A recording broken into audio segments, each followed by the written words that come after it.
Hola, buenos días a todos. Soy Miguel Rodrigo, soy el director de Conocimiento, Desarrollo de Nuevos Modelos de Negocio y Competitividad, como podéis ver ahí abajo, aquí en IDAI. Quería daros la bienvenida a todos, y somos alrededor de 400 personas hoy, a este webinar sobre sandboxes y nuevos modelos de negocio. Quiero agradecer también a Miriam Mono y su equipo de la subdirección de prospectiva del Ministerio, que van a llevar la voz cantante de la jornada de hoy, así como a nuestra gente de comunicación, Belén Araceli, y al equipo técnico, liderado por Sergio, que está haciendo posible que nos veáis, no solo en este webinar. Sabéis que hacemos webinar para cada una de las líneas de ayudas que sacamos. Hace 2 semanas tuvimos los de Baleares y Canarias, hace la semana pasada el de geotermia, y hoy toca, como os comentaba, el relacionado con sandboxes y las ayudas a nuevos modelos de negocio. El core, lo esencial de la convocatoria, os lo van a contar Miriam, Lucía y Eva después. Yo solo quiero dar unas breves palabras para contextualizar la línea de ayudas y hacer un brevísimo balance de los 2 últimos años, cuando empezamos a implementar medidas en el marco del PRTR, incluso antes de que se aprobara en julio de 2021. Eh, Porque ya en abril de 2021 publicamos las bases reguladoras del programa MOVES 3 de movilidad eléctrica. Os quiero contar simplemente estado de situación y dar unas breves pinceladas de la adenda. Sobre el estado de situación, como sabéis, el plan original, el de junio 2021, eran casi 70.000 millones de euros en lo que la Comisión Europea llamaba transferencias, que quiere decir que eran subvenciones. A diferencia de otros programas europeos, este se basaba en el cumplimiento de una serie de hitos y objetivos, es decir, no iba como el FEDER contra facturas, sino que había que acreditar a la Comisión Europea el cumplimiento de hitos y objetivos relacionados con 212 medidas, 110 inversiones y 102 reformas. Y siempre decimos que, a pesar de que el foco y la atención se la llevan las líneas de ayudas, en materia energética el tema de las reformas también es muy importante, y, como veremos después, hay hitos y objetivos muy relacionados con esta convocatoria, desde el que hubo el año pasado con la publicación de la normativa de sandboxes, o el que hay a finales de año de transposición de la Directiva de Mercado Interior de la Electricidad. Este plan, aparte de ser un plan de hitos y objetivos, tiene otro componente esencial que ha venido para quedarse, que es el principio de NSH, Do No Significant Harm, que, como sabéis, el 100% de los recursos económicos del plan tienen que ser respetuosos con este principio, que viene de la normativa europea de taxonomía, de las finanzas sostenibles. Em, ¿Por qué os cuento todo esto? Porque yo creo que es muy importante conocer las condiciones de contorno, conocer qué hitos y objetivos están afectados por las convocatorias a las que os queréis presentar, porque yo creo que ayuda a entender el diseño y lo que buscamos con esas convocatorias. Em, de la parte que nos toca en energía, en la Secretaría de Estado de Energía, principalmente actuamos en lo que se denominaba política palanca 3, transición energética justa e inclusiva, em, que, que constaba de 4 componentes: la componente 7 de renovables, la componente 8 de infraestructuras eléctricas, flexibilidad y despliegue del almacenamiento, que es donde se enmarca esta línea de ayudas, y la componente 9 del hidrógeno. Además, participábamos también en componentes que lideran otros ministerios, como el MIDMA, con las componentes 1 y 2, relacionadas con movilidad eléctrica y rehabilitación energética, y en la política palanca 4 lleva la Secretaría de Estado de Energía una inversión específica sobre introducción de la transición energética en edificios de la administración pública. En total estamos hablando de unos 10.450 millones, que el grado de ejecución a día de hoy, estamos hablando de que en las distintas componentes hemos movilizado aproximadamente el 81% de los fondos movilizados. Frente a esos 10.450 que os comentaba, que caen en el ámbito de la Secretaría de Estado de Energía, aquí hablamos de un total de 9.931, porque hay una inversión concreta, muy específica, relacionada con la digitalización de las redes de distribución, que lleva directamente la Dirección General de Política Energética y Minas con CNMC. Por eso no aparece en este total. Entonces, básicamente, porque os quedéis con las cifras macro, hemos habilitado instrumentos normativos, es decir, convocatorias, para movilizar el 81% de los fondos, 8.000 de los 9.931 millones, en los que IDAE puede actuar de una u otra manera. Además, si tenemos en cuenta convocatorias que están en el pipeline, porque o bien ya han pasado por la Comisión Delegada del Gobierno de Asuntos Económicos, o porque se prevé que pasen en breve, o porque son convocatorias que ya nacen de bases reguladoras publicadas, aumentaríamos este tanto por ciento de movilización de fondos al 94% en las próximas semanas barra meses. Esta movilización de fondos, como podéis ver, varía un poco en función de las distintas componentes. Y en el caso de la componente 8, como os decía, que tiene algunas bases reguladoras también en el pipeline, en cuanto se publiquen, aumentaría también significativamente. Aquí hemos recogido simplemente porque se vea un poco el esfuerzo de los últimos años. De estos 2 últimos años hemos publicado 27 bases reguladoras, más 3 que están en el pipeline, más 7 acuerdos interministeriales en el marco de la componente 11, que se han traducido en 32 convocatorias, porque algunas de las bases reguladoras han tenido varias convocatorias, como el MOVE Singulares 2, que ya se ha aprobado por nuestro Consejo de Administración la resolución definitiva de la segunda convocatoria, o como los pioneros de hidrógeno, que sabéis que hace unas semanas pues, se publicó, dado el éxito de la primera, una segunda convocatoria. Como os decía, esto nos lleva a una movilización de fondos en torno al 80% a día de hoy, con posibilidad de incrementarse por encima del 90% en breve. Y aquí tenéis una foto resumida de las distintas líneas de ayudas por cada una de las componentes. En cuanto a nuevos modelos de negocio, es la medida transformadora número 9 del PERTE ERA. Con esta convocatoria se agota todo el presupuesto disponible y se enmarca dentro del PERTE ERA, dentro de, si recordáis, el PERTE tenía como 3 fases cubriendo toda la cadena de valor, cubriríamos la fase 2 de capacidades, que busca convertir la I+D en capacidades tecnológicas, industriales o de modelos de negocio específicos.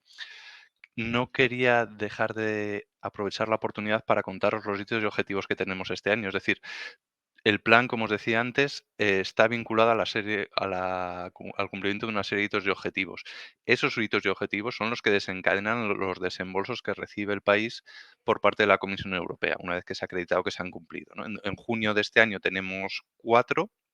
Hasta ahora, que para vuestra tranquilidad, decir que en materia de energía se han cumplido todos los que hemos tenido en todos los tramos del plan hasta ahora se han cumplido religiosamente. En junio tenemos 4 nuevos objetivos, que son los que aparecen aquí, vinculados a distintos componentes. Y ya en este año, en diciembre, como os avanzaba antes, hay 3 objetivos específicos, 3 hitos de objetivos vinculados a la componente 8 del plan, donde se enmarca la línea de ayudas de nuevos modelos de negocio. Uno es el 123, que es la transposición directiva del mercado interior. Otro es el 125, que está relacionado con las distintas convocatorias de ayudas al almacenamiento que han ido saliendo. Y el 128, que es el específico de la convocatoria de nuevos modelos de negocio que os van a contar Miriam, Lucía y Eva. En concreto, la redacción, si os vais a la decisión de ejecución de consejo que aprueba el plan de recuperación, donde se recoge la descripción de los hitos y objetivos, la redacción del 128, nuestro compromiso como país con la Comisión Europea, es realizar al menos 18 proyectos adjudicados para la promoción de nuevos modelos de negocio en la transición energética, incluidos contadores inteligentes, almacenamiento, respuesta a la demanda, servicios de flexibilidad y datos. Por último, quería daros una pincelada de la adenda del plan de recuperación que aprobó el Consejo de Ministros el pasado 6 de junio. Esta adenda aprobada en Consejo de Ministros, lo que hemos hecho ahora es enviarla formalmente a la Comisión Europea, que tiene un plazo de 2 meses para pronunciarse sobre los nuevos hitos y objetivos, las nuevas reformas y las nuevas inversiones que estamos proponiendo aquí. ¿Cuáles son las principales diferencias respecto al plan de recuperación original? En primer lugar, que aparte de lo que se llaman transferencias, que se traducen en subvenciones que os comentaba antes, hay préstamos, va a haber un volumen muy importante también de financiación que recibe el Estado que tendrá que devolver. Y en materia de energía hay una novedad muy relevante, que es, ante toda la situación derivada de la invasión rusa de Ucrania y la reglamentación REPowerEU que publica la Comisión Europea, se nos pide un capítulo específico de REPowerEU, donde se incluyan nuevas reformas y nuevas inversiones. Las reformas que hemos enviado tienen que ver con los permisos de instalaciones renovables y la protección de los consumidores, medidas que se han ido tomando para proteger a los consumidores vulnerables, incluida la reciente reforma del PVPC.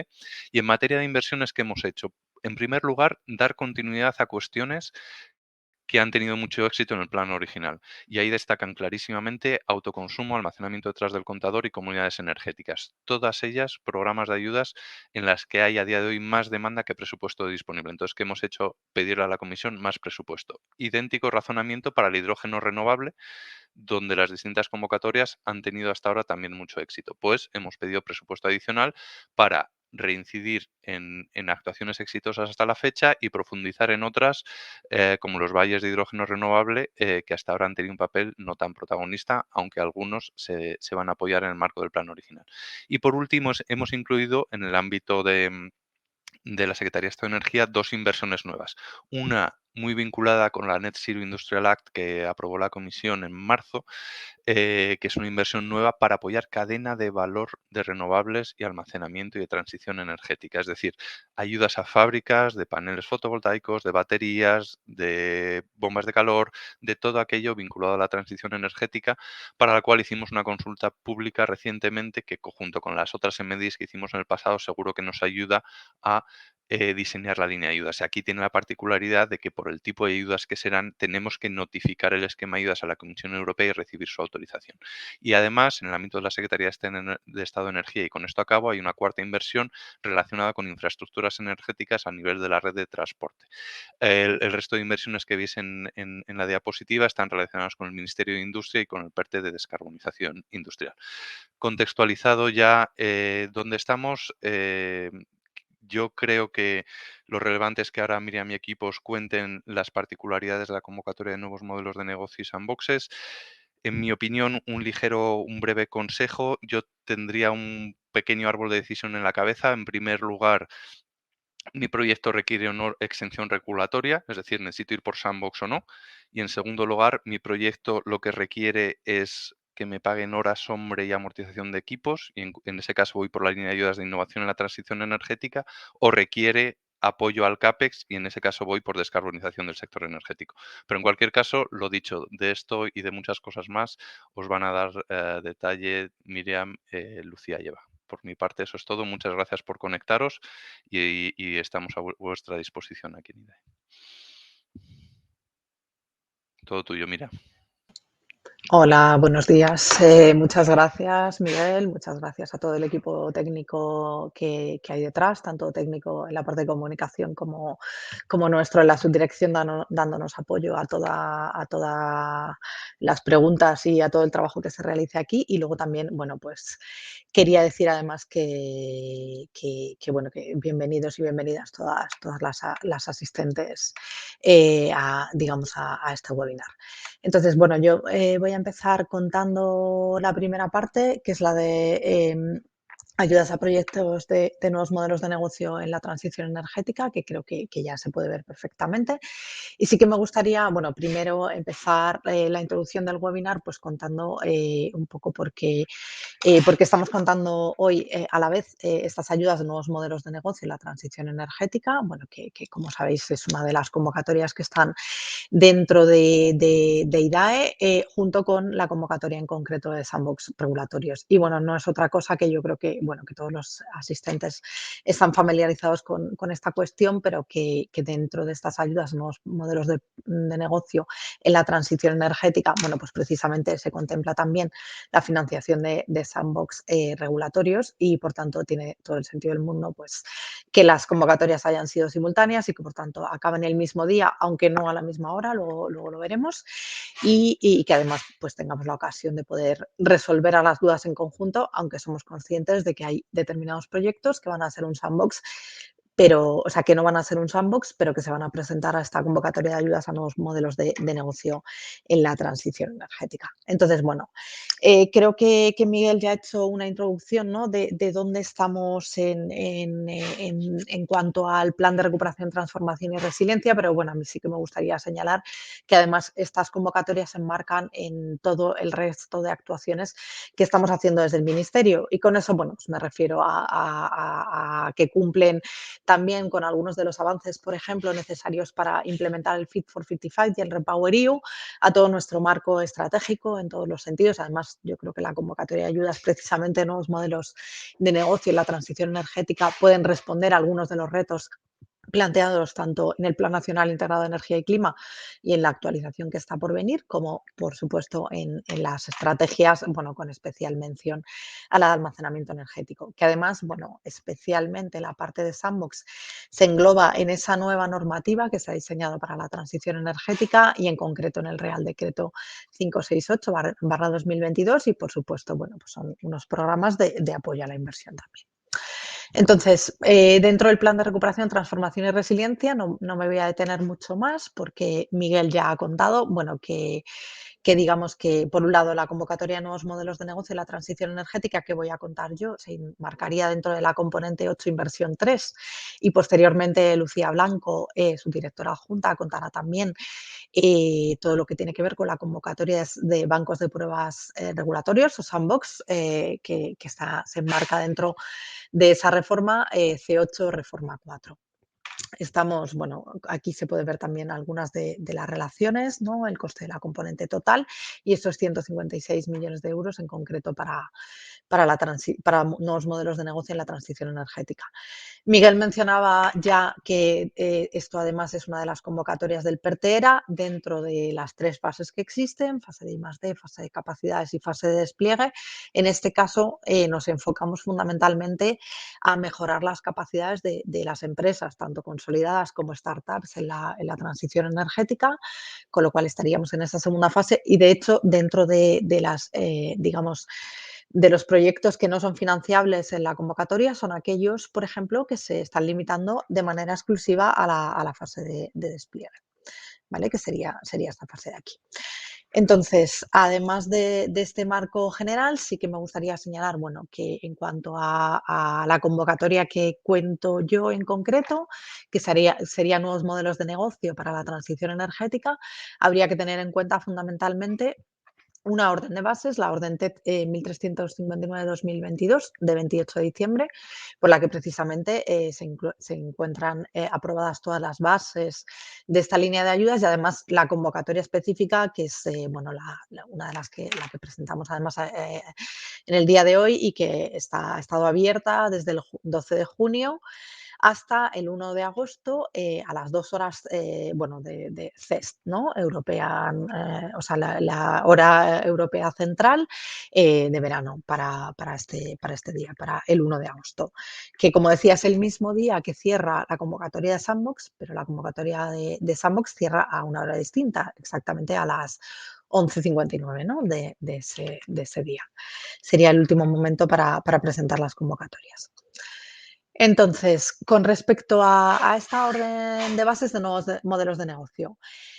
En primer lugar, yo creo que la primera pregunta a la que queríamos responder con esta convocatoria y que queríamos delimitar es qué es un nuevo modelo de negocio en la transición energética a efectos de esta convocatoria y, por tanto, cuáles son los nuevos modelos de negocio que se van a financiar dentro de ellas con esos 156 millones de euros.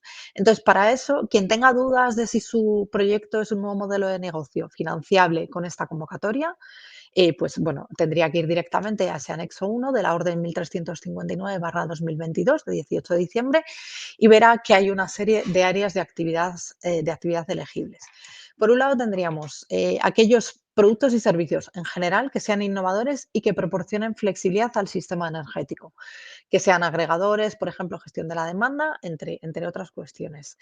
También aquellos que sirvan para la transformación, innovación y digitalización del sistema energético. Estamos hablando, por ejemplo, de desarrollo de mercados locales, así como mercados de flexibilidad, de acceso al dato, conectividad, ciberseguridad y gestión inteligente de la energía. Por otro lado, también se contemplan aquellos proyectos que puedan dotar de capacidades al impulso al almacenamiento energético a lo largo de toda su cadena de valor y que esté además enfocado a la mejora de procesos. Entonces, estamos hablando de la promoción del uso de materiales sostenibles e innovadores, del desarrollo de procesos innovadores relacionados con la integración de componentes y sistemas, de soluciones innovadoras en materia de normalización para los distintos ámbitos de la cadena de valor del almacenamiento energético, etcétera. Es decir, aquellas cosas que ya contemplábamos en el marco estratégico, la estrategia de almacenamiento energético, como nuevos modelos de negocio también a desarrollar en este ámbito. Y luego, por último, existe un área de actividad elegible que está limitada a, bueno, dentro de las líneas de subvención de ayudas, a la línea de innovación y de descarbonización, que serían los sandbox regulatorios. Y estos sandbox, pues, son aquellos proyectos que sean actividades de innovación regulatoria vinculadas a esas iniciativas desarrolladas en el marco del Real Decreto 568/2022 y de la Orden TED 567/2023 y que va a contar Lucía un poquito más adelante. Entonces, estas serían las 4 áreas de actividad elegibles que consideramos un nuevo modelo de negocio para la transición energética. Además de eso, o sea, por un lado, acabo de contar qué es un nuevo modelo de negocio para la transición energética en esta línea en esta convocatoria y en esta línea de ayudas.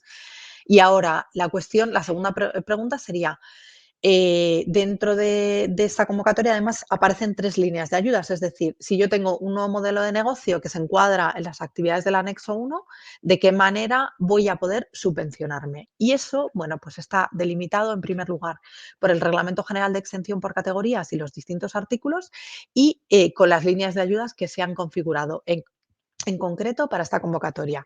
Y bueno, Miguel apuntaba ya alguna de las cosas, ¿no? Pero bueno, en función de esas líneas, puesto que estamos dentro de la normativa europea y del Reglamento General de Exención por categorías, pues ir por innovación en la transición energética nos va a permitir subvencionar una serie de actividades, ¿vale?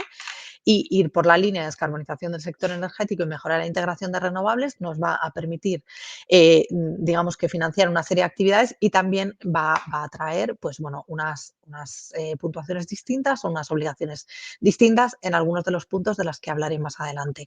Y luego, por último, pues en el caso de que nos encontremos con una empresa que sea considerada una startup para la transición energética, definida startups tal y como se incluye en el artículo 22.3 del Reglamento General de Exención por categorías, pues entonces la idea sería presentarse por esa línea que es muy específica. Entonces, de manera general, ¿cuáles son los requisitos de elegibilidad generales para todas esas líneas de ayudas, ¿no? Entonces, estamos hablando de que son elegibles, bueno, todas las áreas de actividad, como consideraba, como señalaba al principio, que son un nuevo modelo de negocio en la transición energética, es decir, que están incluidas en el anexo 1 de la orden de bases, ¿no? Y además, las entidades solicitantes, evidentemente, tienen que presentar una memoria en la que se demuestre pues, que efectivamente están adscritas a alguna de esas áreas de actividad del anexo 1. Además de eso, otra de las cuestiones a tener en cuenta es que las actuaciones, estamos dentro del Reglamento General de Exención por categorías, pues tienen que cumplir el requisito del efecto incentivador de la ayuda. Entonces, ¿qué significa eso? Pues que este marco europeo solo nos permite financiar determinados costes cuando se asimila que tienen un efecto incentivador. Entonces, estamos hablando en concreto en que las líneas de innovación y descarbonización pues irían desde la fecha de registro de la solicitud, el momento en el que se haga, hasta como máximo el 30 de junio de 2026 podremos financiar esas actuaciones. Pero para el caso de la línea de startups, pues tal y como se establece en la convocatoria, pues sería desde la fecha en que esa convocatoria surte efecto, es decir, un día después de la publicación del extracto en el Boletín Oficial del Estado, que fue el 8 de junio de 2023, y por tanto se podrían financiar actuaciones que van desde el 9 de junio de 2023 hasta el 30 de junio de 2026. ¿Vale? Y luego, por otro lado, no serán elegibles fundamentalmente aquellas actuaciones, como señalaba antes, que están en el PERTERA, en la fase de despliegue, es decir, el despliegue, una actuación que vaya exclusivamente dedicada al despliegue de tecnologías de generación eléctrica, de almacenamiento de energía o de hidrógeno renovable en general, excepto cuando estamos hablando de que una parte del proyecto muy pequeña forma parte de esto y tengan alguna parte de ello que son necesarias para llevar a cabo este nuevo modelo de negocio objeto de la ayuda. Y luego, por otro lado, otra parte que quedaría excluida también de la convocatoria es la fase de fabricación y actuaciones relativas exclusivamente al despliegue del almacenamiento de energía en esa área de refuerzo de la cadena de valor del almacenamiento energético. Fundamentalmente porque el Reglamento General de Exención por categorías no nos permite financiar actividades que estén relacionadas con la fabricación directamente. Entonces, ¿cuáles son los requisitos de elegibilidad de la línea en concreto de innovación? Aquella que iba por el artículo 25 del Reglamento General de Exención por categorías. Pues estamos hablando de que tiene que demostrar, esta solución debe ser considerada innovadora. Entonces, esto está relacionado con el desarrollo de nuevos productos, procesos o servicios que sean bien nuevos o bien mejorados, evidentemente. Y para que sea un proyecto elegible, además, el mínimo grado de innovación que debe aportar es el de innovación intermedia. Esto se define, además, en una escala que está establecida en el anexo 5. Entonces, a partir de esa innovación, innovación intermedia, que es en este caso en concreto cuando se introducen soluciones o servicios nuevos o altamente modificados respecto a los existentes en el mercado, o bien cuando estamos hablando de innovación disruptiva, pues podrían ser actividades que estén evidentemente contempladas dentro de esta línea de innovación en la transición energética y deberá demostrarse dentro de la convocatoria este tipo de la memoria que se presente, este tipo de cuestiones. Luego, por otro lado, si estamos hablando de la línea de ayudas de descarbonización, o sea, es decir, en concreto descarbonización del sector energético y mejora de la integración de renovables, pues para esta línea y la anterior, la inversión mínima son de 500.000 euros y en este caso el proyecto debe demostrar que va más allá de las normas de la Unión en materia de protección ambiental, precisamente para que se pueda enmarcar dentro del Reglamento General de Exención por categorías. Entonces, para ello hemos contemplado dos cuestiones. Por un lado, una que contempla ya el Reglamento General de Exención por categorías, que es bueno, pues que haya una reducción sustancial de emisiones. Para eso, bueno, pues hay una metodología incluida en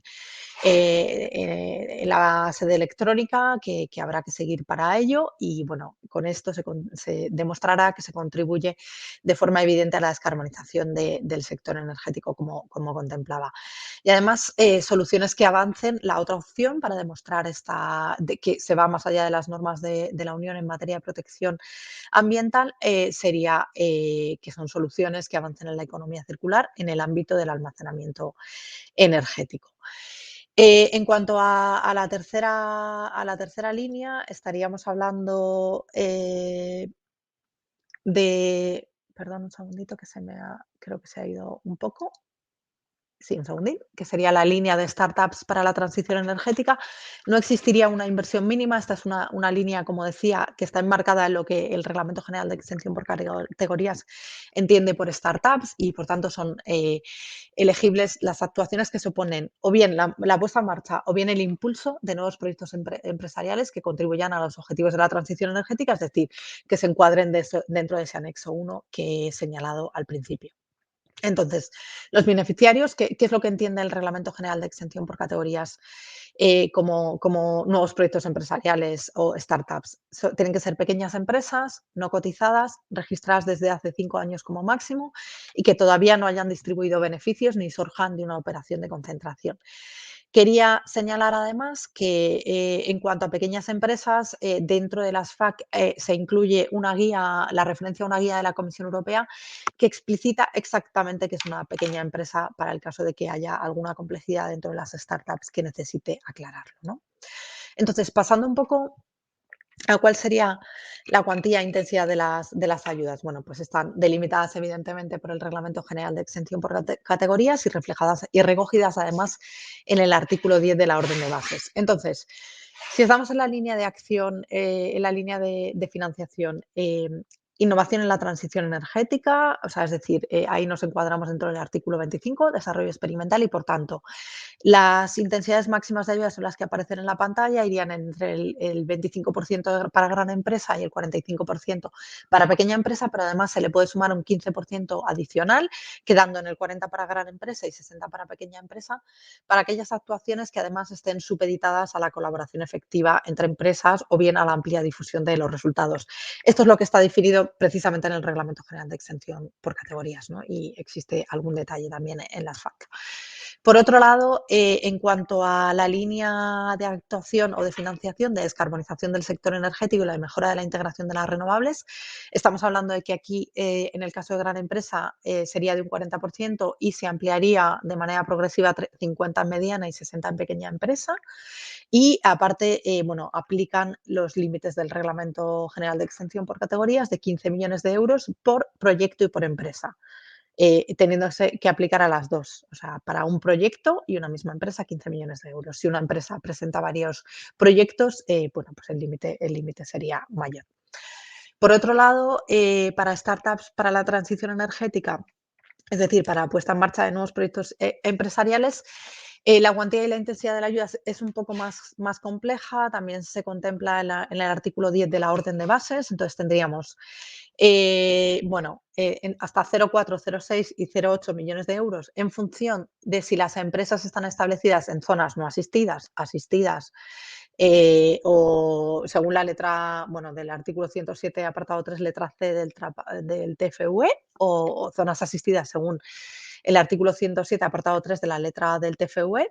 Y en ese caso, si alguien tiene una duda de mi empresa está en una zona asistida o no asistida, pues decir que la Comisión Europea evidentemente tiene un mapa que determina y que actualiza de manera periódica si un municipio está en una zona asistida o no, con lo cual habría que irse a ese mapa que pondremos en el chat. Y que, bueno, existe ese mapa de España, se llama para la concesión de ayudas regionales, que en este momento aborda desde el 1 de enero de 2022 hasta el 31 de diciembre de 2027 y que evidentemente, como contemplaba, como señalaba, está aprobado por la Comisión Europea. Además, si la empresa es innovadora, las ayudas anteriores que he mencionado se duplican. Y que una empresa sea innovadora o no, pues está definida también en el Reglamento General de Exención por categorías, pero básicamente pues es cuando esta empresa puede acreditar que los servicios o procesos nuevos, se dedica a estos servicios o procesos nuevos que estén mejorados sustancialmente en comparación con el estado de la técnica en su sector y que además lleven implícito un riesgo de fracaso tecnológico industrial o bien que se pueda acreditar que los costes de investigación y desarrollo representan al menos un 10% del total de sus costes de explotación durante al menos uno de los 3 años previos a la concesión de la ayuda. Estas serían las condiciones. Pasando un poco a los gastos subvencionables de las líneas de ayuda de innovación y descarbonización, sí que me gustaría señalar que bueno, que esto está detallado en concreto en la orden de bases. Estos son los que aparecen aquí, son los gastos subvencionables. Yo creo que antes Miguel intentaba hacer una panorámica de a qué nos referimos o qué gastos subvencionables se pueden contemplar en cada una de las ayudas. Entonces, en el caso de que estemos en la línea de innovación, tener en cuenta que esta línea va por el artículo 25 del Reglamento General de Exención por categoría, que está sobre todo, bueno, digamos que enfocado ese artículo 25 a la parte del RG que va para I+D+I, o sea, por lo tanto, vamos a tener subvenciones muy similares a un proyecto de innovación tecnológica y, por tanto, incluiríamos los costes de personal, la amortización de los costes de materiales, instrumentos y equipos durante el tiempo que dure el proyecto, ¿vale? También costes de investigación contractual, conocimientos, patentes adquiridos o obtenidos por licencia, así como los costes de consultoría y servicios equivalentes. Otros costes como materiales, suministros y similares, gastos generales y otros gastos de explotación adicionales. En este caso, los gastos generales además están limitados, tal y como se establecen en la convocatoria, y es hasta un máximo de un 10% de los costes directos del personal subvencionables del proyecto y los gastos asociados a la amplia difusión de resultados y los gastos de formación del personal. Entonces, por tanto, si yo, como decía antes Miguel Rodrigo al principio, tuviera un proyecto que tuviera una gran componente de costes de personal y que estuviera muy enfocado a la innovación, pues iría por esta línea. Y si tuviera un proyecto que fuera más enfocado a la descarbonización en sí y tengo unos gastos, por ejemplo, en los que tengo que hacer inversiones en activos, ¿no?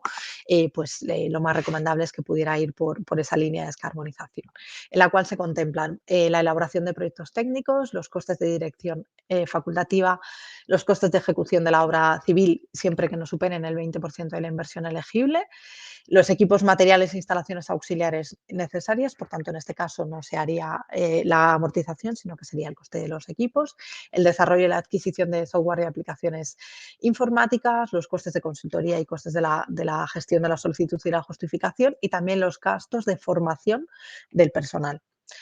Por otro lado, en cuanto a la línea de startups, los gastos son más amplios porque son gastos para el funcionamiento de estas empresas durante el tiempo que duren los planes de actuación, como señalaba antes, y siempre desde el 9 de junio de este año. Incluiría inversiones en equipo, gastos de personal, materiales y desarrollo y adquisición de software y aplicaciones informáticas, colaboraciones externas y asesoría y otros costes que aparecen aquí que son bastante generales, ¿no? Además de eso, queríamos señalar también cuáles son los gastos que no son subvencionables de manera general para ninguna de las tres líneas de ayuda, ni innovación, ni descarbonización, ni startups. Estamos hablando de impuestos o tributos, multas legales o sanciones penales, otros costes financieros, costes de avales y finanzas, gastos de personal fijo vinculados estatuariamente o laboralmente a los organismos públicos de investigación, universidades públicas y en general a todos los organismos cuyos esos gastos estén en los presupuestos generales del Estado, los bienes y servicios que la entidad beneficiaria de la subvención tenga la obligación legal de proporcionar, pagos reembolsados o a reembolsar, contribuciones en especies, responsabilidades contraídas antes de la emisión de este acuerdo, y tampoco podrán ser subvencionables los gastos indicados en el artículo 31.7 de la Ley 38/2003, que no son otros que los gastos financieros, de asesoría jurídica o financiera, o los gastos notariales y registrales. Otros gastos no subvencionables específicamente para las líneas de innovación y descarbonización, pues autorizaciones administrativas, licencias administrativas, permisos y tasas, otros gastos asociados a gestiones, contrataciones, consultas o trámites administrativos, costes de adquisición o arrendamientos de terrenos utilizados para el proyecto, seguros, vigilancia o seguridad. Y además, específicamente en la línea de ayudas e innovación para la transición energética tampoco son subvencionables las inversiones en terrenos locales ni la obra civil. En el caso de startups, tampoco son subvencionables estos últimos gastos que acabo de mencionar, inversiones en terrenos locales ni obra civil, y los gastos de amortización de inversiones en equipos que se hayan efectuado con anterioridad a la fecha de inicio del plan de empresa anual o plurianual que se subvencione en la convocatoria. Entonces, bueno, para terminar esta parte, me gustaría señalar cuáles son los criterios de evaluación, la ponderación relativa entre criterios de la línea A y B. En la parte de la izquierda tenemos la línea de innovación en la transición energética y en la parte de la derecha la de descarbonización del sector energético y mejora de la integración de renovables. Entonces, estos criterios son los habituales de otras líneas del PRTR. Por un lado, tendríamos la viabilidad económica, que aplica a las dos líneas y que tiene una ponderación máxima del 25%, y en el cual tendríamos en cuenta tanto la intensidad de ayuda solicitada con respecto a la máxima que correspondería al proyecto, ponderada por el tipo de entidad solicitante en el caso de que sea una agrupación, y el análisis de la memoria económica. Y luego, por otro lado, en la parte 2, pues existen dos líneas, digamos, dos criterios de evaluación distintas.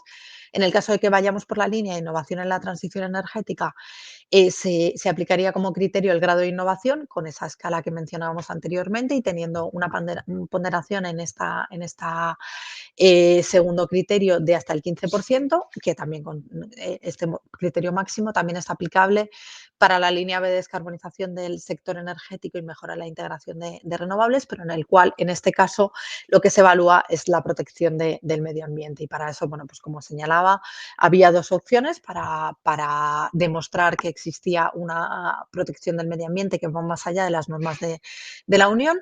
Entonces, se podrá o bien demostrar por la reducción de emisiones o bien por la contribución a la economía circular, y además aquellas otras contribuciones a los objetivos de energía y clima que no están incluidos, evidentemente, en alguna de las anteriores.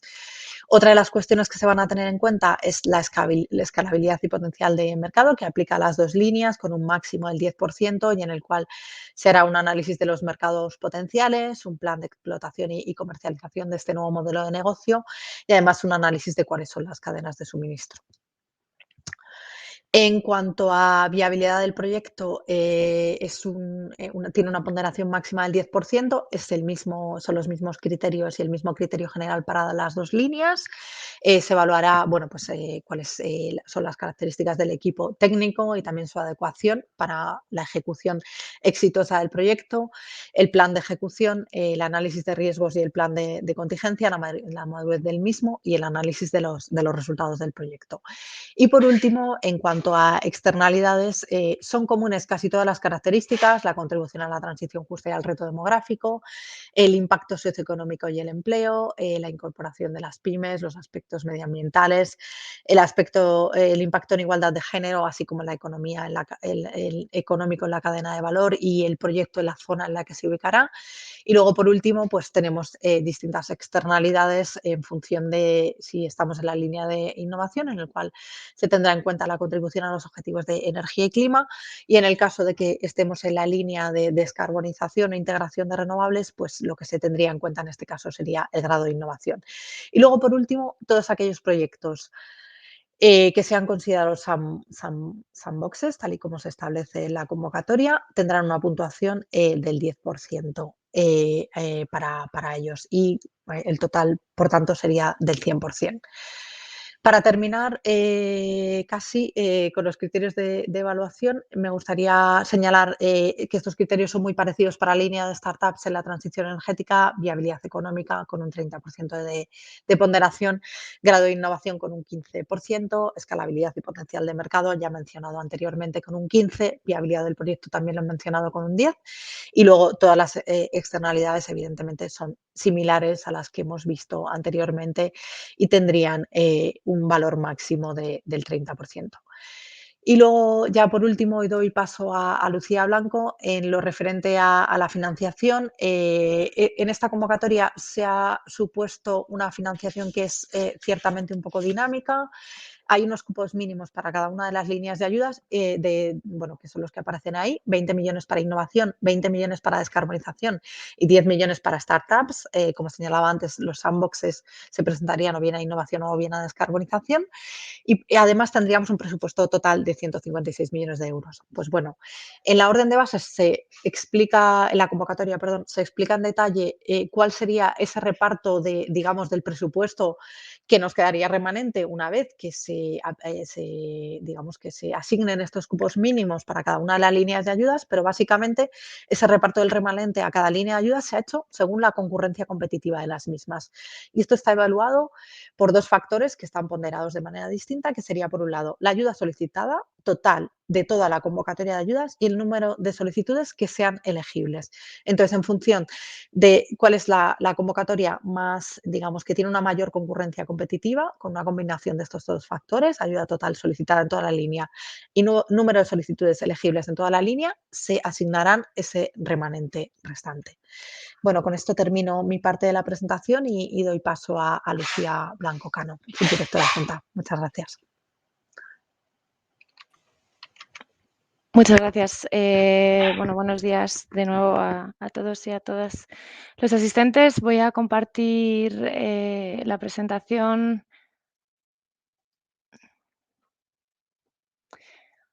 Perfecto. Vale, bueno, pues en esta parte vamos a dedicar, bueno, unos minutos simplemente a repasar un poco cómo va a ser la convocatoria de acceso al sandbox regulatorio, al banco de pruebas regulatorio. Entonces, bueno, en primer lugar, bueno, como sabéis, es uno de los proyectos que pueden optar a la financiación de esta convocatoria de ayudas de nuevos modelos de negocio. Entonces, bueno, ¿qué son los bancos regulatorios y qué función tienen? Bueno, seguramente todos los que estáis aquí estáis viviendo de primera mano bueno, pues un intenso proceso de transición energética, ¿no? Una transformación del sector eléctrico dentro de, bueno, pues toda la senda de transformación del modelo energético. Vamos hacia un nuevo modelo que concebimos como un modelo 4D descarbonizado, distribuido, ¿no? Frente al concepto de generación más centralizada, un nuevo modelo más democratizado. Esto quiere decir que va a haber como más participación, no solo de la ciudadanía, sino también de muchos agentes y actores nuevos, nuevas figuras que empiezan también a formar parte de todo este mix de agentes que compone el sector energético, y un sector energético también más digitalizado, ¿no? Cada vez más inteligente. Evidentemente, esta transformación requiere que la adaptación, en particular del sector eléctrico, que además también, como conocéis, pues es ciertamente compleja, pues se tiene que ir adaptando a este proceso de transición sin que suponga en ningún caso una barrera a la innovación. Y precisamente para esto es muy útil si tenemos espacios controlados donde podamos poner a prueba pues, determinadas regulaciones innovadoras, o cómo podemos adaptar la regulación a todo este proceso, haciendo pruebas en un entorno seguro y acotado, y las que sean más exitosas, llevarlas ya al ámbito general del sector. Pues estos espacios controlados precisamente son los sandbox regulatorios, ¿no? Entonces, bueno, son muy útiles para dinamizar y agilizar todo ese proceso de transformación de la regulación y establecer, bueno, pues un diálogo normativo. En todo caso, al ser un espacio acotado y seguro, se va a garantizar la calidad y seguridad del suministro, que no haya riesgos para el sistema eléctrico y no se ponga en riesgo tampoco el principio de sostenibilidad económica y financiera del sistema, y que haya protección a los consumidores. Al final, como beneficiarios últimos, los consumidores, también el sector eléctrico y la sociedad en general, porque bueno, esto habilita un proceso de transición energética mucho más ágil y más rápido. Entonces, bueno, habida cuenta de la necesidad o de la utilidad de estas figuras, ¿no? Pues se introduce precisamente la ley del sector eléctrico en la disposición adicional 23. Esto se hizo con el Real Decreto Ley 23/2020 y, bueno, pues se instaba a que el Gobierno desarrollase reglamentariamente el marco general de este banco de pruebas. Esto se hizo con el Real Decreto 568/2022 de 11 de julio. Con esto se reguló la figura, se estableció el marco más general, y en la propia ley también se decía que el acceso al banco de pruebas se convocaría mediante orden ministerial, y esta se ha publicado recientemente y es la orden T 567 de 2023. Esta orden rige precisamente el acceso al banco de pruebas. Entonces, los proyectos que accedan se van a regir, en primer lugar, por la ley del sector eléctrico, que es bajo el paraguas de la que se desarrollan. El Real Decreto establece el marco general, en la orden las particularidades de la convocatoria, y luego existe otra figura que comentaré más en detalle más adelante, que es el protocolo de pruebas, que en esencia es donde se recogen todas las condiciones más particulares para cada uno de los proyectos, y que ahora comento con más detalle. ¿Cómo tienen que ser estos proyectos piloto? Bueno, evidentemente cumplir todas las condiciones que se establecen en la orden y en el Real Decreto, pero básicamente tienen que estar desarrollados dentro del ámbito del sector eléctrico, tienen que incluir la realización de pruebas experimentales. Recordemos que estamos dentro de un espacio de investigación e innovación. Tienen que requerir al menos una exención en la regulación del sector eléctrico, nuevamente paraguas de la ley del sector eléctrico, no nos podemos salir de este ámbito de aplicación, y entendemos como exención a un permiso temporal para eximir el cumplimiento parcial de una norma, insisto, en el ámbito del sector eléctrico, y se incluye además la posibilidad de actuar en ausencia de una regulación específica, también dentro de este ámbito. Esto también es de mucha utilidad para generar nueva regulación, ese es parte del propósito. En todo caso, lo que sea derecho europeo, evidentemente, va a ser de aplicación, y no se pueden otorgar exenciones a normativa comunitaria de ningún tipo. El objetivo final de estos proyectos tiene que ser proporcionar o dar lugar a una innovación regulatoria, y tienen que tener carácter limitado, tanto en lo que se refiere al volumen, a la duración y al ámbito geográfico. Bien, los aspectos generales, los aspectos clave para acceder al sandbox. ¿Quién puede acceder? Las entidades promotoras tienen que ser sujetos del sector eléctrico, es decir, cualquiera de las figuras contempladas en el artículo 6 de la ley del sector eléctrico, o bien sujetos que desarrollen actividades que estén contempladas en la regulación europea en materia de mercado interior de la electricidad. En el caso de concurrir en forma de agrupación, sería suficiente con que uno de ellos fuese alguno de estos sujetos o de estas figuras. ¿Cómo se solicita el acceso? Se hace a través de la sede electrónica del Ministerio para la Transición Ecológica y el Reto Demográfico. Ya está abierta la convocatoria y las solicitudes se pueden presentar hasta el 1 de agosto. Y aquí, bueno, remarco lo que ya ha comentado la subdirectora general anteriormente.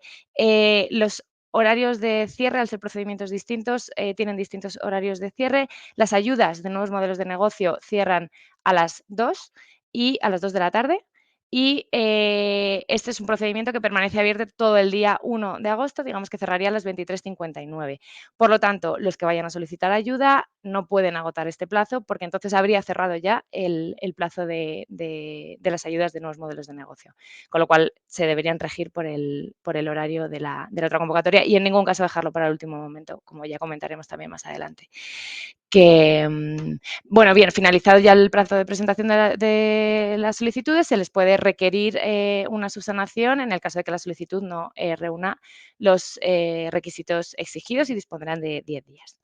En la sede electrónica está puesta a disposición de las entidades que quieran solicitar el acceso al sandbox, toda la documentación que hay que aportar y que, bueno, básicamente se trata de una memoria justificativa del proyecto, una declaración responsable relativa al cumplimiento del principio de NSH, de no causar perjuicio significativo al medio ambiente, una declaración responsable de cumplimiento de todas las obligaciones que se imponen en este marco.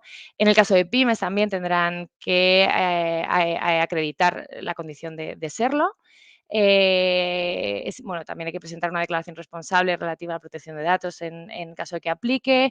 Para agrupaciones, un acuerdo de agrupación. Todo esto está, como digo, puesto a disposición en la sede electrónica. Bueno, y opcionalmente el resto de documentación complementaria.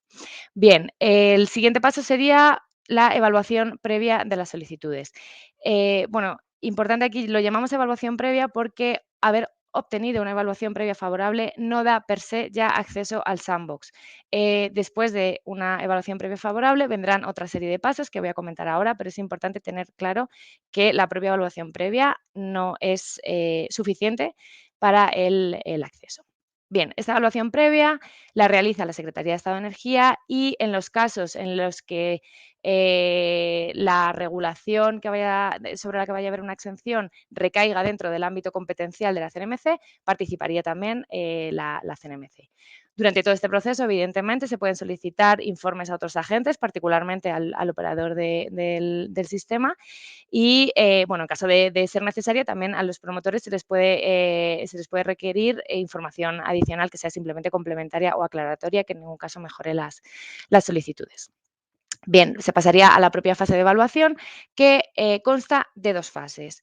En una primera fase se va a evaluar la elegibilidad de los proyectos piloto, es decir, que los proyectos piloto cumplan todas las condiciones de elegibilidad, que ahora voy a detallar un poco más. Y los que pasen esta primera fase, los que ya serían elegibles, pasan a la segunda fase, que es baremación del interés de la innovación regulatoria. Es decir, en esta fase vamos a puntuar una serie de aspectos que también comentaré más adelante, que son los que van a indicar cómo de interesante es esta innovación regulatoria, ¿vale? Bueno, los resultados de esta evaluación previa se publicarían y se establecerá un periodo de alegaciones y posteriormente la Comisión de Coordinación elabora una propuesta de resolución que eleva a la Secretaría de Estado y en la que ya se publica cuando se resuelve, se publica la relación de proyectos con evaluación previa favorable, la desestimación motivada de los proyectos con evaluación previa desfavorable y la inadmisión motivada de las solicitudes que tengan un contenido carentes en contenido, perdón. Bien, como decía, la evaluación previa se realiza en 2 fases. En la primera se evalúa la elegibilidad de los proyectos piloto en base a las condiciones de elegibilidad que veis en pantalla, que están recogidas también en el anexo 1 de la convocatoria. Básicamente, bueno, que el proyecto se desarrolle en territorio español, que la entidad promotora cumpla con todos los requisitos exigidos en la convocatoria y en toda la normativa de aplicación, el Real Decreto, etcétera. El proyecto tiene que tener, como comentábamos antes, carácter limitado en cuanto a volumen, duración y ámbito geográfico, y la participación en el sandbox no puede exceder los 24 meses. Luego hay condiciones de elegibilidad particulares para evaluar el grado de madurez, digamos, del proyecto, ¿no? Como un estado de planificación y potencial desarrollo lo suficientemente avanzado, un plan de ejecución definido, viabilidad técnica. También se tiene que requerir una exención regulatoria, como comentaba al principio, que tiene que estar perfectamente identificada y que el objetivo final sea dar lugar a una innovación regulatoria. Insisto aquí en que la exención puede ser una normativa concreta o bien actuar en ausencia de regulación. Y luego, bueno, pues garantizar que no existen riesgos para el sistema eléctrico, que se asegura protección a los consumidores, que se cumple el principio de sostenibilidad económica y financiera, el resto de objetivos previstos en la ley del sector eléctrico, que se contribuye a los objetivos de energía y clima y sostenibilidad ambiental, el cumplimiento de la normativa de mercado interior de electricidad, que como ya decía anteriormente, no puede ser objeto de exención, y que se satisface el principio de DNSH o no causar perjuicio significativo al medio ambiente. Los proyectos que pasan esta primera fase en la que se evalúa su elegibilidad, es decir, los proyectos elegibles, pasan a la segunda fase que, como ya anticipaba antes, consiste en baremar, en puntuar el interés de la innovación regulatoria.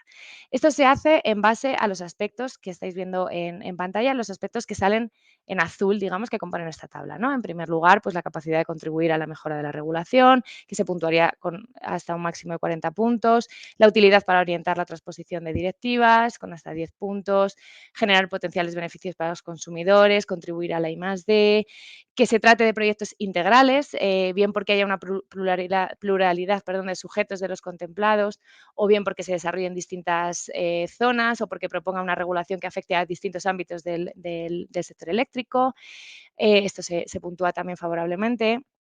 Que se produzca un aporte temprano de resultados, que la entidad promotora desarrolle actividades contempladas en la regulación europea, que se contribuya a la integración de energías renovables, que haya participación de centros de investigación o que el proyecto se desarrolle en territorios de especial interés, esto es reto demográfico, transición justa o territorios no peninsulares. Bien, como decía, estos son los aspectos que se van a puntuar para baremar este interés de la innovación regulatoria. Dentro del primero de ellos veis una desagregación en verde. Estos son condiciones de elegibilidad de las que hemos verificado que se cumplen en la primera fase, que para puntuar la capacidad de contribuir a la mejora de regulación son las condiciones que se van a tener en cuenta. Es decir, estos puntos en verde son los que se van a puntuar para obtener la puntuación general dentro del primer apartado de capacidad de contribuir a la mejora de la regulación y el aprendizaje regulatorio. Y, bueno, son algunas de las que he comentado anteriormente, bueno, básicamente las que tienen que ver con la madurez del proyecto, con la exención regulatoria en concreto y con la contribución a los objetivos de energía y clima.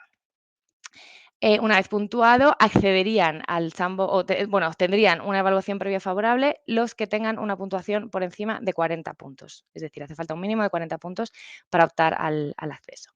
Bien, los siguientes pasos, una vez se obtiene la evaluación previa favorable, como decía, esto per se ya no da derecho a acceso, sino que todavía queda una serie de pasos, que sería suscribir el protocolo de pruebas, que ya adelantaba antes, que es el documento que contiene las condiciones particulares que rigen cada uno de los proyectos.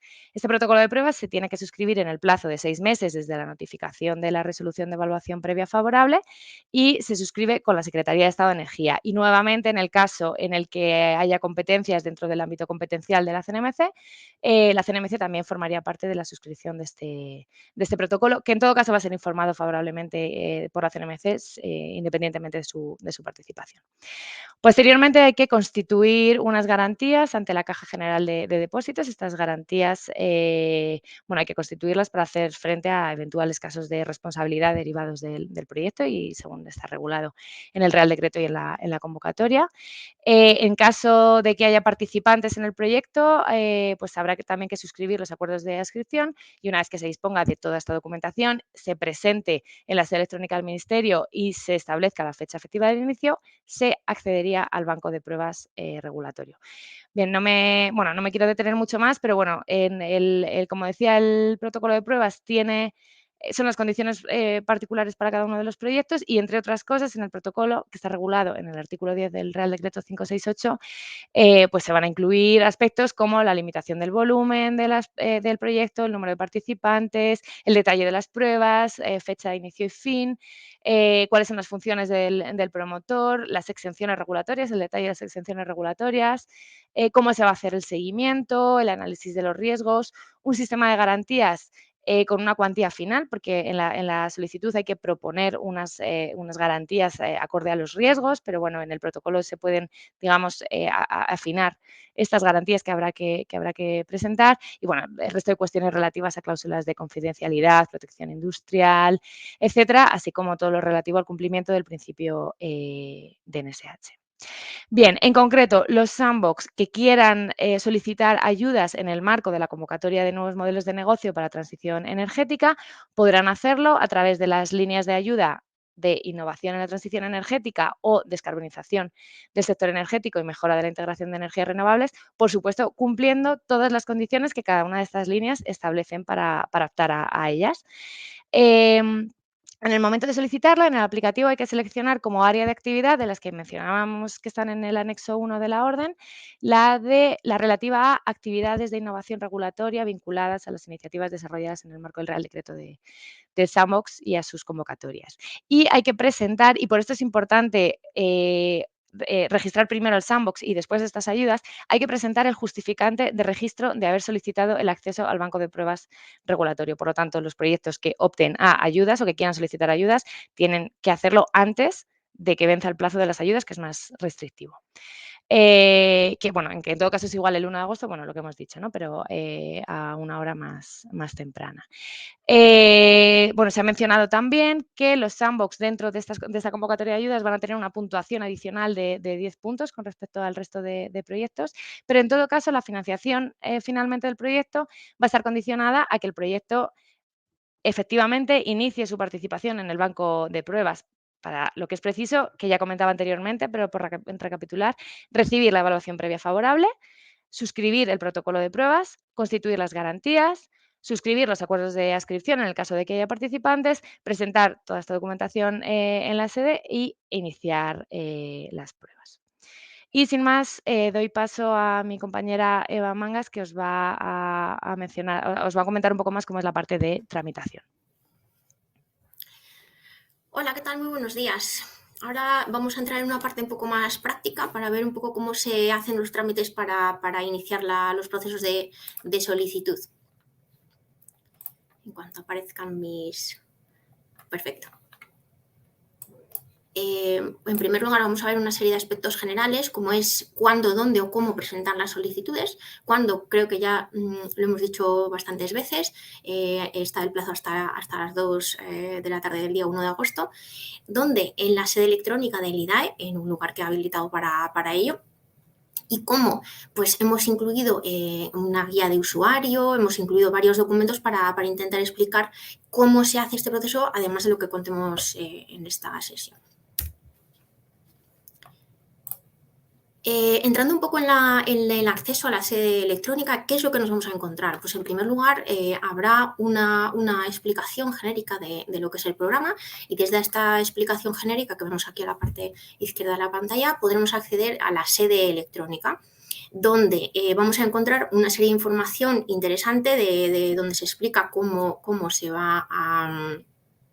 información práctica de la sede electrónica y sobre todo va a haber ahí un montón de documentación adjunta que os podréis descargar y sobre todo hay de lo más importante que hay aquí son las plantillas de los documentos o formularios que vais a necesitar para rellenar vuestra solicitud y entregarlo o descargarlo cuando hagáis la solicitud. Entonces, desde aquí, desde esta sede electrónica, podremos acceder al trámite mediante un certificado electrónico válido. Y para ello, previamente necesitaremos haber instalado el componente de firma electrónica. Una vez que ya hayamos accedido con nuestro certificado electrónico, podremos acceder al inicio del trámite con una nueva solicitud.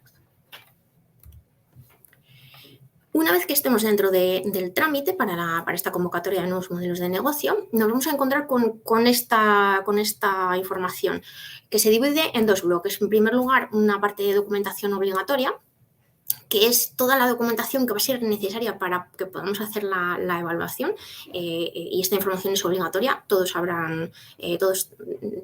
los que participen tendrán que entregar esta documentación, y luego una serie de documentación adicional que, bueno, pues que se evaluará también en los procesos de evaluación que tenemos, pero de una forma, digamos, opcional, no es obligatoria.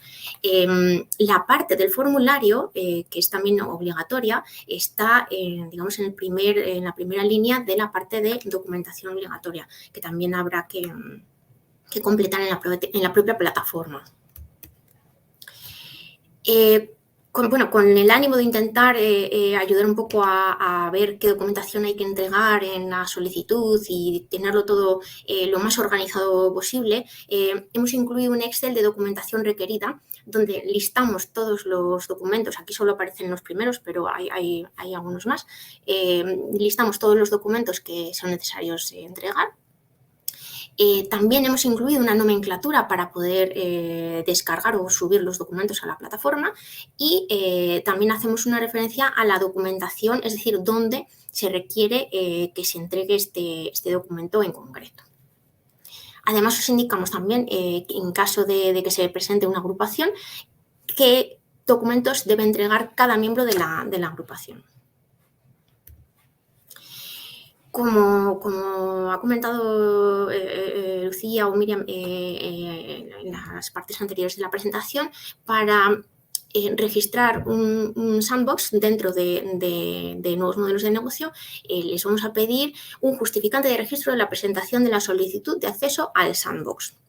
Y por lo tanto vamos a contar aquí cómo se obtiene este justificante, es decir, vamos a ver cuál es el proceso de solicitud de los sandboxes. En este caso, como aspectos generales, ya hemos hablado muchas veces de la fecha límite. ¿Dónde se tiene que presentar este trámite? Es a través de la sede electrónica del Ministerio de la Transición Ecológica y el Reto Demográfico. No es a través de la sede electrónica de IDAE, esto es un acceso diferente. Una vez que accedamos a la sede electrónica, podremos acceder al procedimiento que se denomina convocatoria de acceso al Banco de Prueba Regulatorio para el fomento de la investigación y la investigación y la innovación en el sector eléctrico. Y cómo pues hemos incluido una serie de explicaciones y sobre todo de instrucciones para que os pueda ayudar a la hora de la tramitación de las solicitudes. Entrando ya dentro de este procedimiento, nos vamos a encontrar con una pantalla como la que vemos en esta imagen. Los bloques principales son la parte de la descripción, donde, que se ve un poco en el medio, donde hemos incluido un documento donde incluimos las instrucciones para ver cómo manejar la sede electrónica, y un documento de preguntas frecuentes, que será interesante para luego poder hacer la presentación de la solicitud.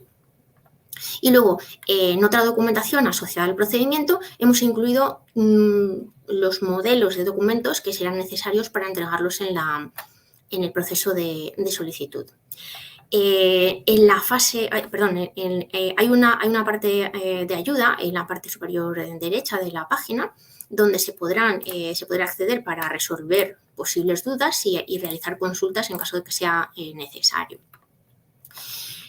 Una vez que hayamos visto ya, hayamos descargado las instrucciones y todos los modelos, ya podemos dar comienzo al inicio del procedimiento de forma electrónica mediante el botón que aparece también ahí marcado. Y nos va a pedir que nos identifiquemos o bien con un DNI electrónico o certificado electrónico, o bien con el sistema de clave permanente.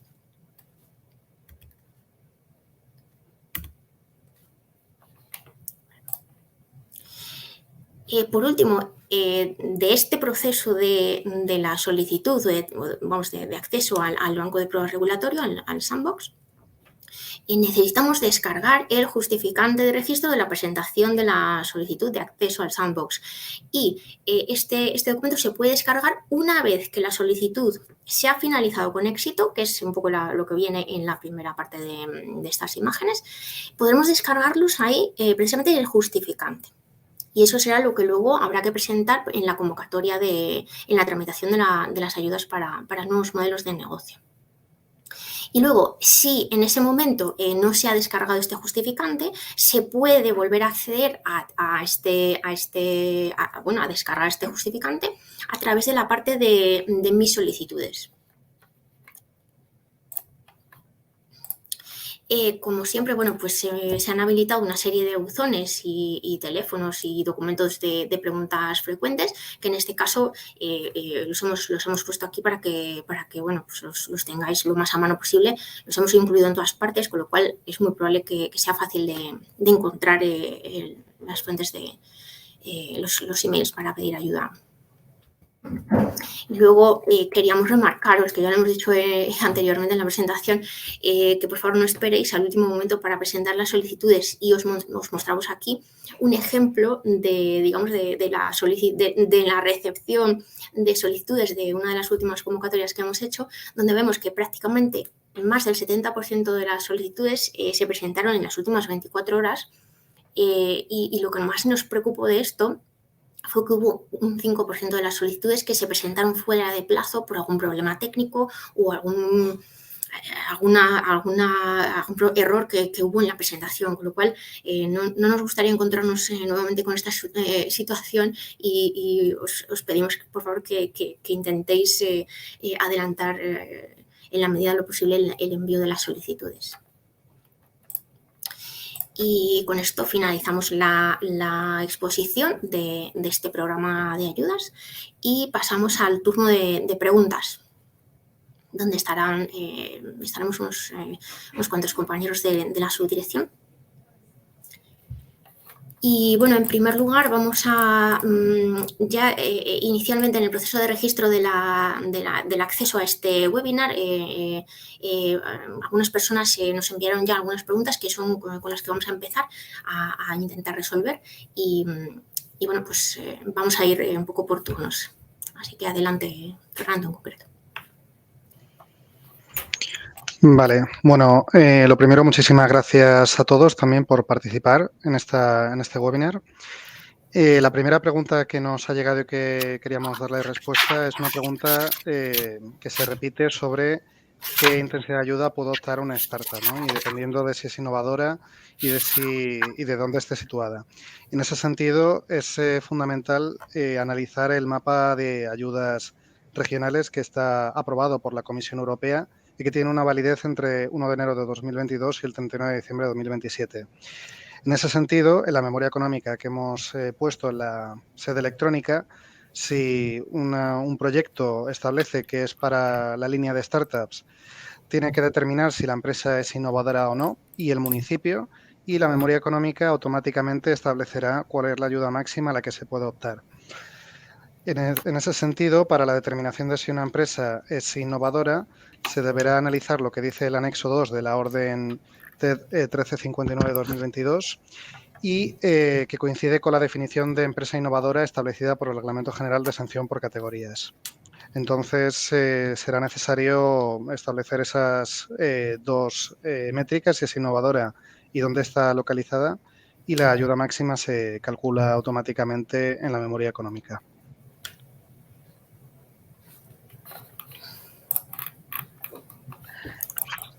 Bueno, buenas de nuevo. Creo que la siguiente pregunta me corresponde a mí. Entonces, bueno, la pregunta se refiere a si la ayuda es incompatible con ayudas en curso referentes a proyectos de Horizonte Europa, TRL 5.6, del Pilar 2, Desafíos Mundiales y Competitividad Industrial, Neotec de CEDETI y ayudas de agrupaciones de interés económico. Entonces, bueno, sí que me gustaría señalar que digamos que la compatibilidad de las ayudas se establece en concreto en el artículo 12 de la orden de bases, la orden TED 1359/2022, y en ella, bueno, pues existen varias cuestiones, pero yo creo que lo más relevante es que en general existe compatibilidad de ayudas con otros programas e instrumentos, pero existe una excepción en ello en el que se dice que, en concreto, voy a resaltar, en ningún caso las ayudas reguladas en esta orden serán compatibles compatibles con otros fondos de la Unión Europea. Aunque el mecanismo de recuperación y resiliencia sí lo permite, existe una excepción a esta cuestión, con lo cual, cuando haya alguna ayuda que esté regulada que esté a cargo de otros fondos de la Unión Europea, no será compatible con las mismas. En todo caso, sí que me gustaría señalar que la entidad está obligada a comunicar en el momento en el que perciba las ayudas, tenga conocimiento de que es beneficiaria de las mismas, ahí da la percepción de las mismas para que se pueda computar de manera adecuada también cuáles son precisamente las restricciones que pueda haber si es para la misma empresa y proyecto en cuanto a los límites dispuestos en el Reglamento General de Exención por categorías que mencionaba antes de los 15 millones de euros para empresa y proyecto, que en el caso de que se perciban distintas ayudas, el límite sigue siendo el mismo, ¿no? Entonces, esta obtención de otras ayudas, así como subvenciones, ingresos o recursos que puedan financiar las actividades subvencionadas, pues como señalaba, debe ser notificado a IDAE. Y además, evidentemente, en el momento de la justificación, puesto que hay que justificar todas y cada una de las cuestiones, se deberá comunicar también en su caso la asignación de fondos propios al desarrollo de la actuación y, bueno, las convocatorias además pueden solicitar e incluyen una declaración responsable que acredita tanto las ayudas que ha solicitado como las que le han sido concedidas para la misma actuación. Con lo cual, en resumen, existe compatibilidad con otras ayudas nacionales siempre y cuando no emanen de fondos europeos, pero en la medida que se cumplan las condiciones anteriores, pero no con ayudas de fondos de la Unión Europea. Vale, otra de las preguntas que nos ha llegado es ¿qué modelos de negocio innovadores se pueden aplicar en concreto en el sector portuario? Y bueno, pues realmente creo que esta pregunta puede haber sido resuelta a lo largo de la presentación, pero bueno, por intentar recordar un poco dónde ubicarlo, en la disposición cuarta de la convocatoria se establece la tipología de proyectos que pueden ser objeto de estas ayudas y por supuesto, tienen que estar siempre vinculados a las áreas de actividad que vienen también en el anexo primero de la orden de bases. Las recordamos un momentito. Son productos y servicios innovadores que proporcionan flexibilidad al sistema energético, transformación, innovación y digitalización del sector energético, impulso al almacenamiento energético en toda su cadena de valor, enfocado a la mejora de procesos y, por último, actividades de innovación regulatoria vinculadas a los sandboxes.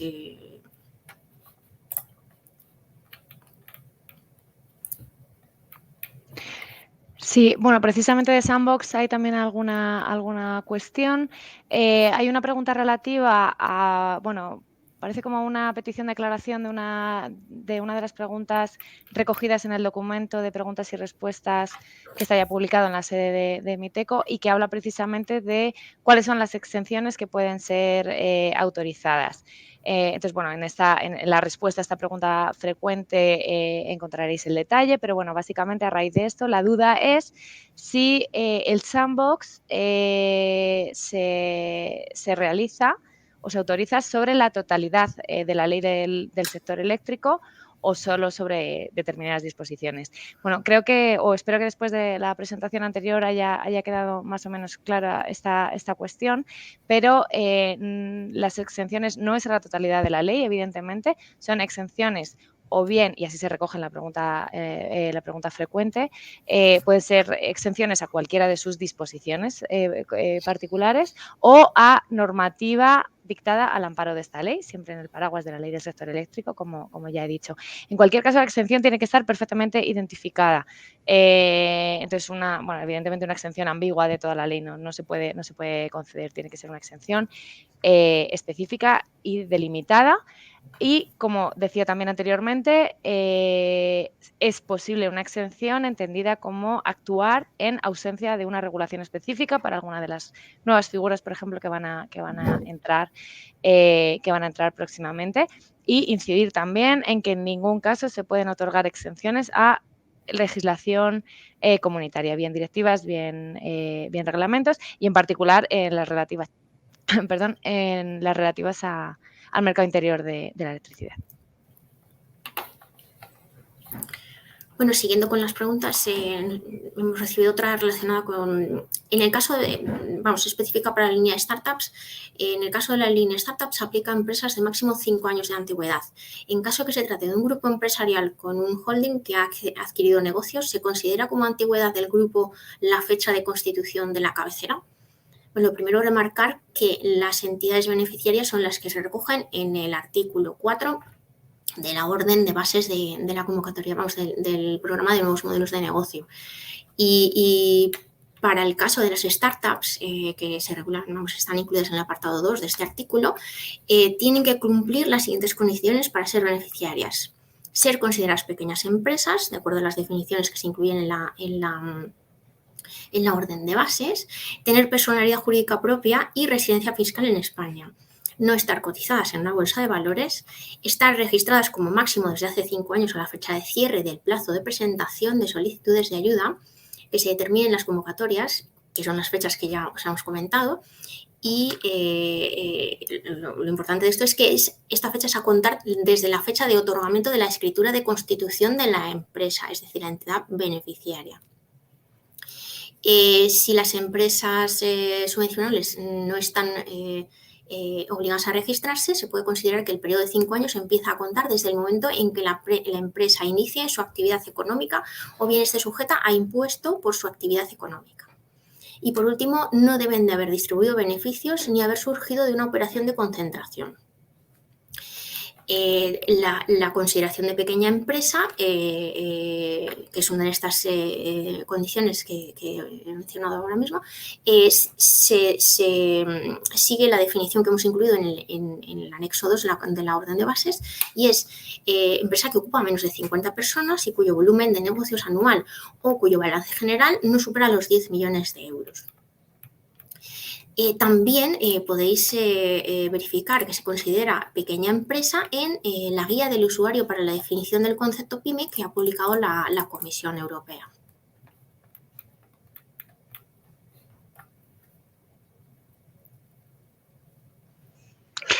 Hola, la siguiente pregunta que nos llega es sobre la diferencia entre la convocatoria que hemos publicado para audiencia e información pública de proyectos innovadores de almacenamiento energético y esta convocatoria para nuevos modelos de negocio. Lo primero es resaltar que la convocatoria para proyectos de almacenamiento innovador que está en audiencia pública es una línea de ayudas que no está cubierta bajo el paraguas del Reglamento General de Sanción por Categorías y que, por lo tanto, se ha notificado a la Comisión Europea para su aprobación, mientras que la línea de ayudas que estamos presentando para el nuevo modelo de negocio sí que estaría bajo el paraguas del Reglamento General de Sanción por Categorías. Por otro lado, el objeto de la línea de ayuda es distinto. Mientras el objeto de la línea de ayudas que está en audiencia pública para proyectos de almacenamiento energético innovador se dirige principalmente al despliegue del almacenamiento y como tal queda reflejado en la fase 3 del PERTE-ERA en la que se enmarca, tiene como objetivo financiar proyectos de almacenamiento standalone, proyectos innovadores de almacenamiento energético hibridados con instalaciones de generación de energía a partir de fuentes de energía renovable, proyectos innovadores de almacenamiento mediante bombeo reversible y proyectos innovadores de almacenamiento térmico. Por otro lado, la línea de ayudas de nuevo modelo de negocio excluye los proyectos destinados al despliegue de tecnologías de generación eléctrica, almacenamiento, producción de hidrógeno renovable. Por lo tanto, el objeto de las líneas es sustancialmente distinto, ¿no?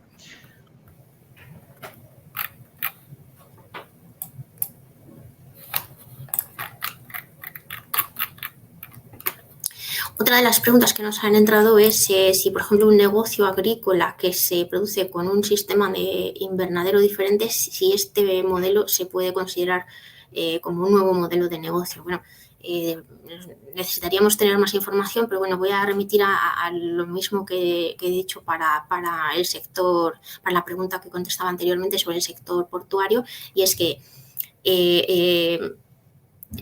las actuaciones que se presenten deben estar recogidas en la orden de bases en la convocatoria, en concreto en la convocatoria en la disposición cuarta, y deben de estar incluidas en las áreas de actividad que hemos definido y que no vamos a repetir de nuevo, que están en el anexo 1 de la orden de bases.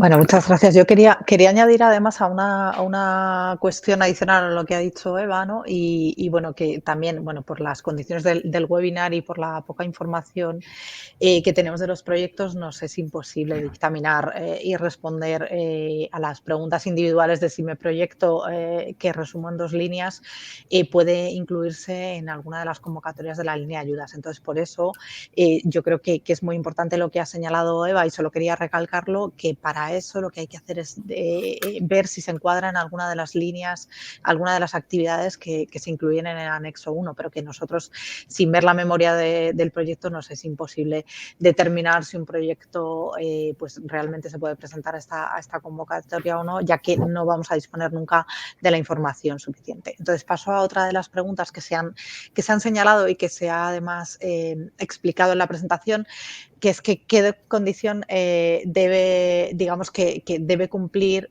una startup para ser innovadora, ¿no? Entonces, bueno, yo lo he intentado explicar en ese PowerPoint, pero bueno, repito de nuevo que esto es una cuestión que está circunscrito a lo que nos establece el Reglamento General de Exención por categorías, y que además en el anexo 2 de la orden de bases se refleja la definición en la cual, bueno, básicamente trasladamos lo que dice el Reglamento General, y que es una empresa innovadora, y que sería toda empresa que pueda digamos que puede cumplir, que por un lado, que pueda demostrar mediante una evaluación realizada por un experto externo que desarrollará en un futuro previsible productos, servicios o procesos nuevos o mejorados sustancialmente en comparación con el estado de la técnica en su sector, y que lleven implícito un riesgo de fracaso tecnológico o industrial, pero demostrado evidentemente, como señalaba, con un experto externo, por resaltar esta parte. Y luego la otra forma de hacerlo de manera objetiva es demostrar que los costes de investigación y desarrollo representen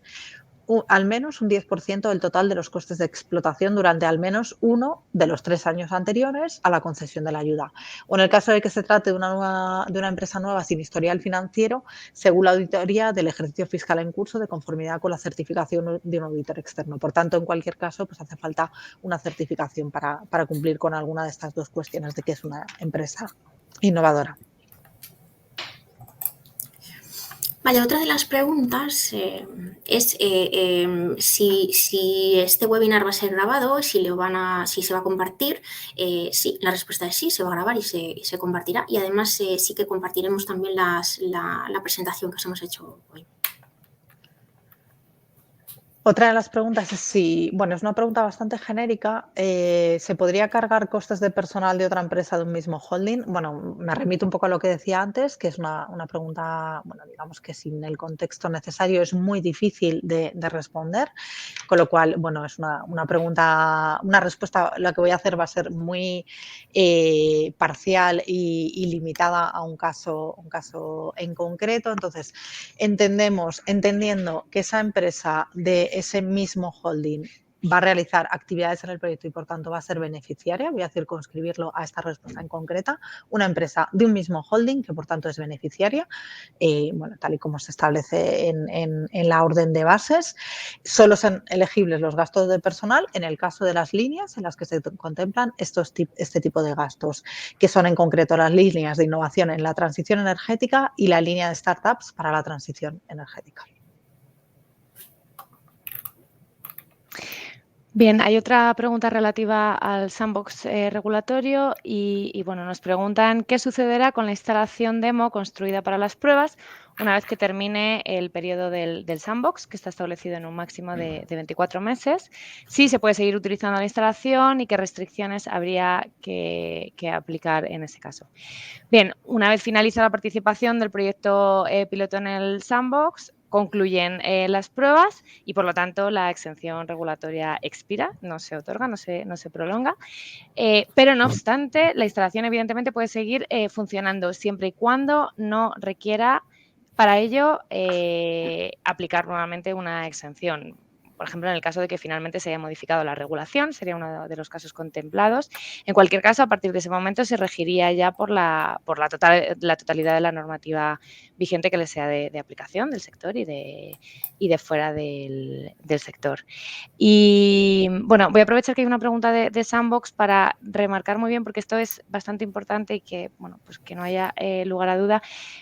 Como las convocatorias son simultáneas, de momento la documentación que se solicita, como ya se ha dicho, es presentar el justificante de registro de la solicitud de acceso al Sandbox. Pero como ya he dicho en la presentación, simplemente quiero recalcarlo nuevamente, la financiación queda supeditada a efectivamente acceder al Sandbox. Es decir, si no es de facto un Sandbox, si no requiere una exención regulatoria, solo por presentar el justificante de registro, bueno, se tendría una puntuación adicional, pero luego, como el proyecto no se realizaría, en tanto en cuanto no se accede al Sandbox, no habría financiación.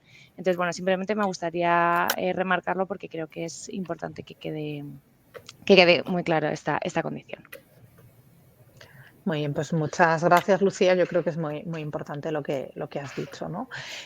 Voy a responder a una última pregunta y, bueno, ya visto que ya estamos cerca de la 1, pues luego procederemos a cerrar el webinar, ¿no? ¿Qué porcentajes máximos de ayudas aplican para la línea nuevos modelos de negocio, o sea, dentro de la categoría startups?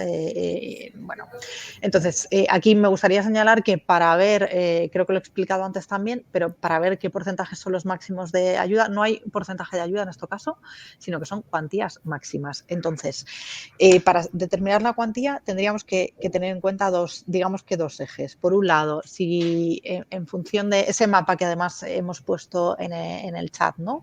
El mapa en el que se determinan qué regiones, qué municipios de España son zonas asistidas o sea, no asistidas o asistidas según los determinados artículos, con un nivel de asistencia distinta, pues podrán oscilar entre los 0,4 y los 0,8 millones, 0,4, 0,6 y 0,8 millones de euros, según ese mapa y la categoría de cada una de las regiones. Y que además esas cuantías máximas se podrán duplicar en el caso de que sean empresas innovadoras. Con lo cual, para determinar la cuantía de ayuda, que no existe una intensidad máxima, como señalaba, por señalar, tendremos que ver cómo de asistido es el municipio en el que se va a hacer ese nuevo modelo de negocio y después si la empresa es innovadora o no, y tendríamos un máximo establecido, que es una cuantía fija y no es una intensidad de ayuda. ¿Vale? Entonces, bueno, una vez terminada esta pregunta, señalar que, bueno, agradecemos mucho la asistencia, que en cualquier caso, como señalaba antes Eva, este webinar va a estar grabado, con lo cual cualquier persona que tenga una duda puede o bien acceder de nuevo al webinar. También tenemos un buzón destinado para resolver las dudas de las ayudas de nuevos modelos de negocio y un buzón para Sandbox regulatorio, con lo cual cualquier duda siempre vamos a responder a la misma en el caso de que haya cualquier tipo de cuestión. Y sí que me gustaría terminar el webinar diciendo dos cosas. Por un lado, por favor, que no se deje la presentación de las ayudas para el último momento. Es muy, muy importante que se haga con el tiempo suficiente, que en el caso de que se presente una ayuda por la convocatoria, tanto a los Sandbox como a los nuevos modelos de negocio, que se tenga en cuenta que unas terminan, o sea, nuevos modelos de negocio cierran a las 2 de la tarde, Sandbox regulatorio a las 23:59 del mismo día, pero que para presentarse a nuevos modelos de negocio es necesario incluir el justificante de Sandbox. Y sobre todo, bueno, que estamos a la disposición para resolver todas las dudas disponibles y que esperamos recibir muchas convocatorias para que la convocatoria y las ayudas sean un éxito. Muchísimas gracias a todos los asistentes.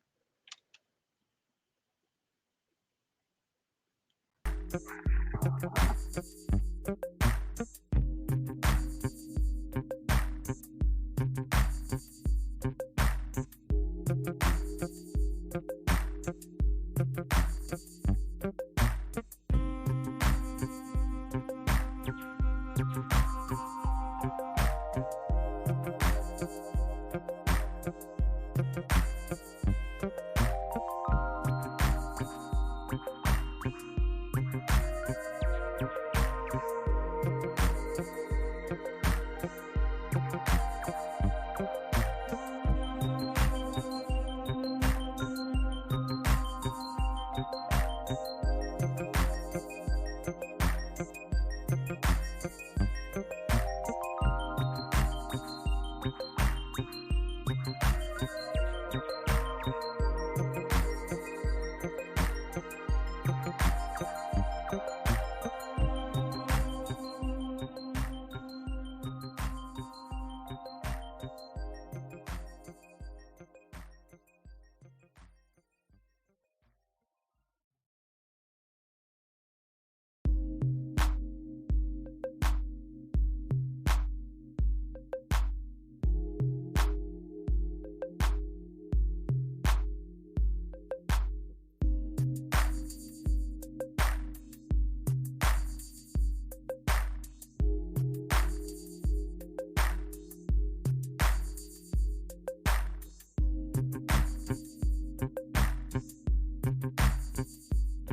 you.